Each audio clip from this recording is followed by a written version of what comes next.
రఘురామకృష్ణరాజు గారు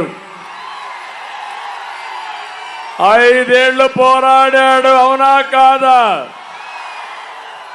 ఒక సైకో పాలనలో ప్రాణాలు ఒడ్డి ప్రజాస్వామ్య పరిరక్షణ కోసం పోరాడినటువంటి వ్యక్తి రఘురామకృష్ణరాజు గారు.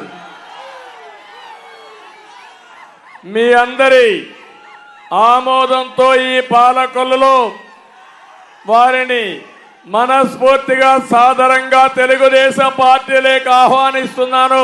తెలుగుదేశం పార్టీలో చేర్చుకుంటున్నాం. గట్టిగా మీరు కూడా స్వాగతం పలకాలి,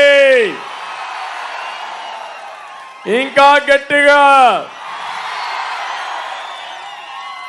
మనం ప్రజాస్వామ్యంలో ఉన్నామా లేదా అని మిమ్మల్ని అడుగుతున్నా. ఒక ఎంపీ తన నియోజకవర్గానికి రాకుండా చేసిన దుర్మార్గుడు ఎవరు? ఇది న్యాయమా అని అడుగుతున్నా మిమ్మల్ని. ఏం తమ్ముళ్ళు, న్యాయమా అని మిమ్మల్ని అడుగుతున్నా. ఏమమ్మా ఆడబిడ్డలు, న్యాయమా అని మిమ్మల్ని అడుగుతున్నా. మీకు ఆమోదయోగ్యమా అని మిమ్మల్ని అడుగుతున్నా.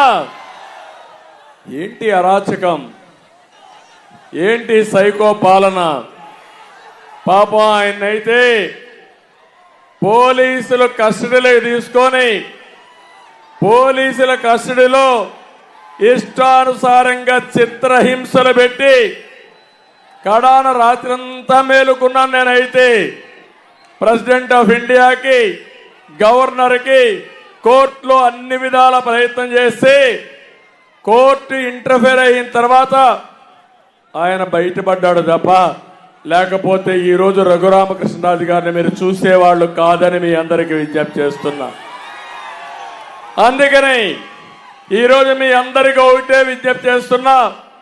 ఒక దుర్మార్గుడి పాలన నుంచి ప్రజాస్వామ్యాన్ని కాపాడుకొని మన పిల్లల భవిష్యత్తు కాపాడుకోవాలంటే ఇలాంటి వ్యక్తులు కూడా కలిసి పనిచేయాల్సిన అవసరం ఉంది.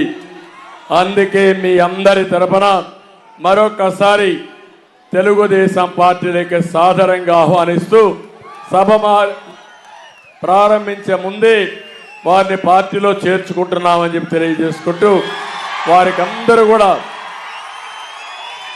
గట్టిగా చప్పట్లు కొట్టి హర్షాన్ని, ఆమోదాన్ని, ఆయన జరిగిన అన్యాయాన్ని ఖండిస్తూ మళ్ళీ మీరందరూ కూడా ఆయన ఆశీర్వదించమని, నేను ఈరోజు తీసుకున్న నిర్ణయాన్ని కూడా మీరు స్వాగతించమని మరొకసారి అందరినీ కోరుకుంటున్నా.